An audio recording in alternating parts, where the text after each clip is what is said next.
Hello, I'm Kristen and this is Kristen Craze Books.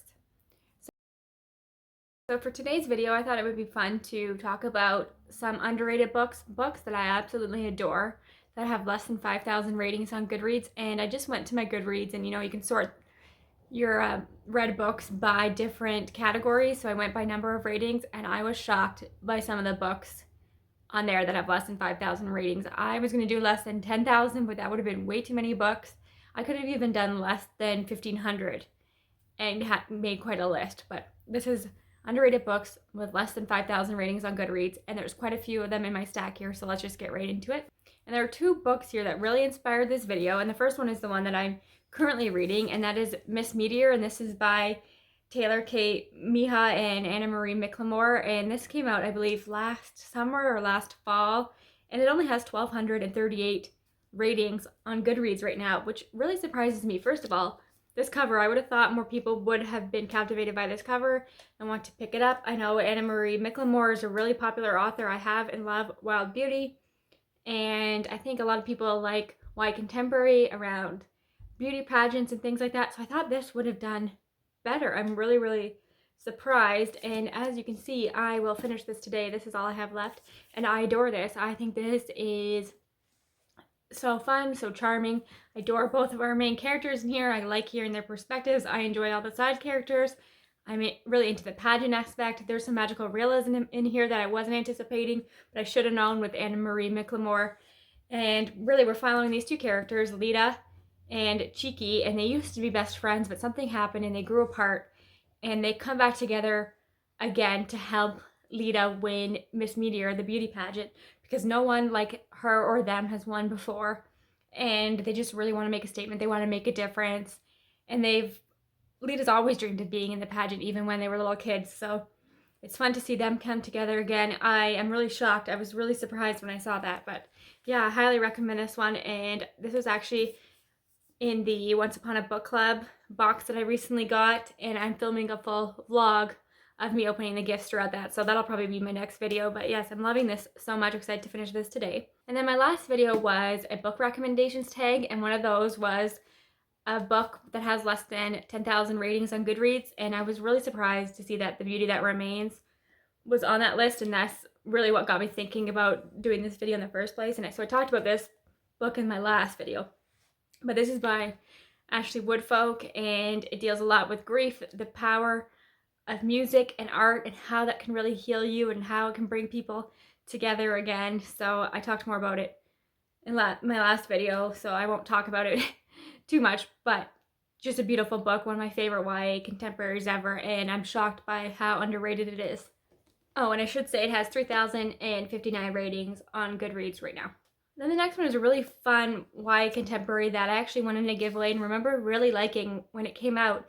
And it only has 1,259 ratings on Goodreads right now, and that is The Unlikelies by Carrie Firestone, and this came out a few years ago. And I have to show you, it's got one of the most beautiful covers I have ever seen. How freaking fun is that? On the back, this is so cute and summery, so if you're looking for like a summery vibe, this is the book to pick up. I know there's ice cream trucks in here.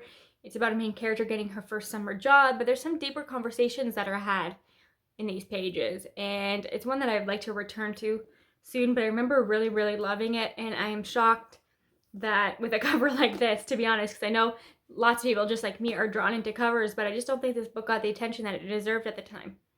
So I do highly recommend this. And the next one is actually one I talked about in my last video, and I feel like I talk about this book quite a bit, and that is a subtweet. This is by Vivek Shraya, and this is a great book if you are like me and you like books that are commentary on social media.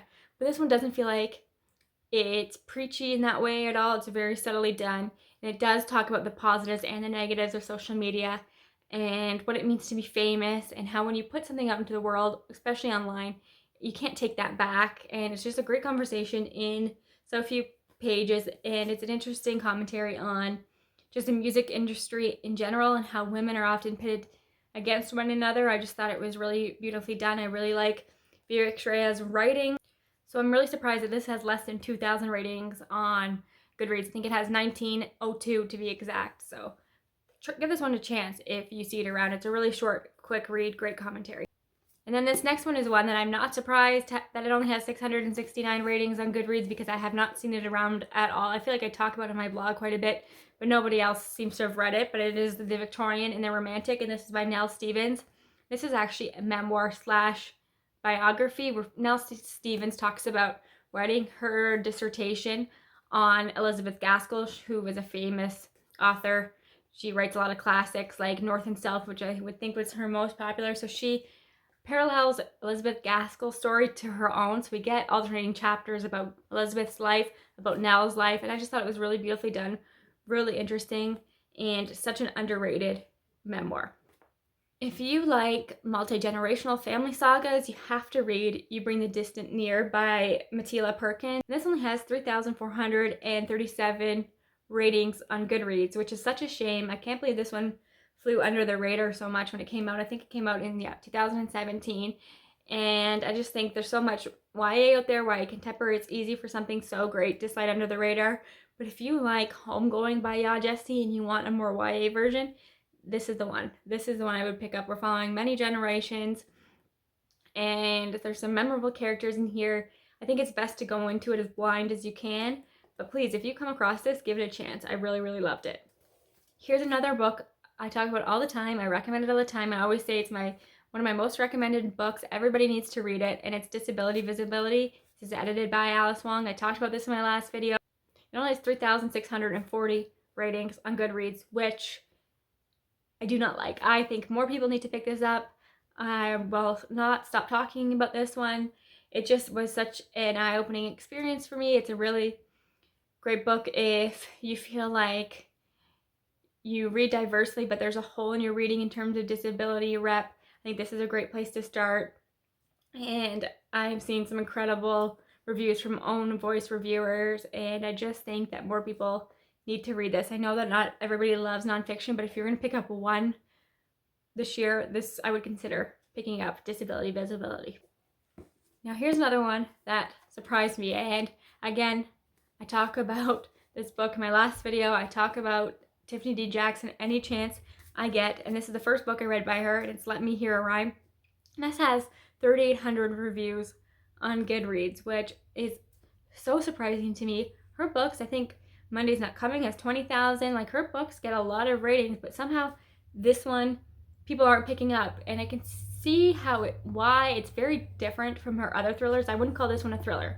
This is not like Monday's Not Coming or Grown or Allegedly. This is a story about friendship, about grief, again, about the power of music. If you like I'll Give You the Sun, or if you've read and loved The Beauty That Remains, I think you would love Let Me Hear a Rhyme. I'm just so surprised that this book has flown under the radar so much. It's set in the 90s, so if you were born in the 90s or you grew up in the 90s, you'll get that nostalgia, as you can probably tell from this cover, and I just adore it. It's a book that introduced me to one of my favorite authors of all time, so I really appreciate it for that, but it's a good book on its own. Okay, I have 2 more books that I own physically, and then I have some that I listen to an audiobook. So I have Follow Me to Ground, and this is by Sue Rainsford, and this is not a book I would recommend to everyone. I can understand why people would be reluctant to pick this one up. It has a weird premise. It's one of the strangest books that I have ever read, but the writing is beautiful, and if you're into weird kind of sci-fi, almost like Annihilation, but a bit more slice of life, I think you would like this one. It's following a character who does like medicine with her father, but they go inside bodies. I just, you just have to go into it and trust that Rainsford knows what she's doing.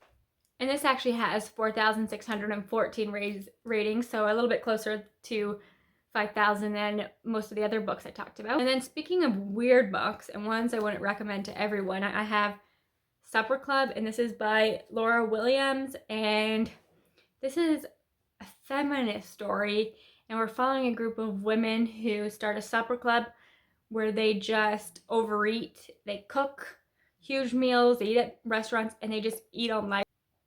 But really is an interesting commentary on how we look at our bodies. But it's a very strange book, but I cannot stop thinking about it. I really liked it, so I would look more into this one if you're curious about it, because there are some content warnings in here. I'm going to leave all the links, as I always do, to Storygraph where they post content warnings, but I thought that this was a very interesting book, and it has 4,657 ratings on Goodreads. Okay, now let's get into the ones that I don't actually own physically, and the first one is actually a play, which I know can be very intimidating, and a lot of people are scared of plays like I am. I don't read a lot of plays, but I picked this one up because it is a Peter Pan retelling, and I love Peter Pan retellings, and it's actually called Peter and Alice, and it has less than 1,000 ratings on Goodreads. It has 922 ratings, which is such a shame because it's such a beautiful play, and we're following Peter and Alice, and they meet, and they share their story. It's so bittersweet and heartbreaking and sad in a way that you do not expect.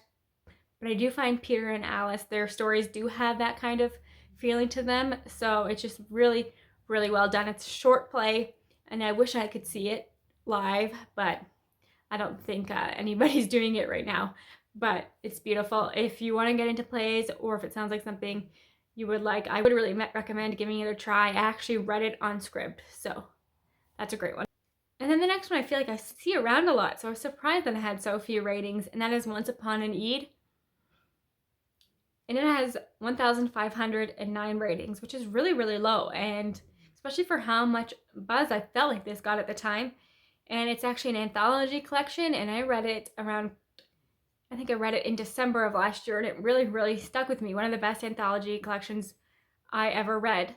And each of the stories in here centers around Eid and how different people celebrate it. And I was introduced to a lot of talented authors in here. Some of the stories are bittersweet, sad. Some are really funny and delightful. It's a great, great mix, a great anthology. It's YA, and I would really recommend it. I can't believe how few ratings it has on Goodreads.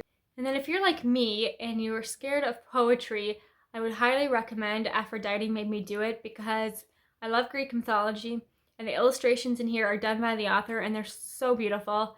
And there's something about this collection that really speaks to me. A lot of the poems are about Aphrodite, but they're really about feminism, and a lot of them really, really stood out to me. I read it on Scribd, I believe, but I keep meaning to buy a physical copy because I want to tab it, and I'm not a huge poetry reader, and it's actually one I want to reread because I just think it is so beautiful. And that currently has 3,820 ratings on Goodreads. And then the last one is The Voting Booth. And I read this last year around October, November, and I thought more people would pick this up. But it only has 3,989 ratings on Goodreads, and that surprises me because I thought it was very timely. It would make a great gift. It's one of those books that really focuses on the importance of voting, and it's also a romance. So I thought, and it's a quick read. So I thought it was really well handled. I would love to read more by the author, and I really, really thought more people would have picked it up last year. And now that people in the States don't have an election year for a while, I'm not sure that it'll get the attention that I really do think it deserves, but it's one that I think a lot of high schoolers should read, people who are just about to turn voting age. So that is it. There's actually more books that I could have picked for this video, but I stopped myself because I didn't want it to be too long. So let me know what you think of these books, if you've read them, and what books you think are really underrated. And I hope you enjoyed this video. Thanks again for your time. I'll talk to you again soon.